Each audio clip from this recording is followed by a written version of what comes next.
Если любовь уходит, какое найти решение? Можно прибегнуть к доводам, спорить и убеждать. Можно пойти на просьбы и даже на унижение. Можно грозить расплатой, пробуя запугать.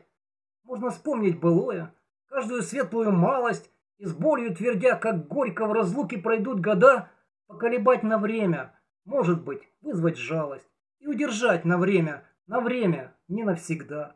А можно, страха и боли, даже не выдав взглядом, сказать «я люблю, подумай, радости не ломай». И если ответят отказом, не дрогнув, принять как надо, окна и двери настежь, я не держу, прощай. Конечно, ужасно трудно, мучаясь, держаться твердо, и все-таки, чтоб себя же не презирать потом, если любовь уходит, хоть вой, но останься гордым, живи и будь человеком, а не ползи ужом.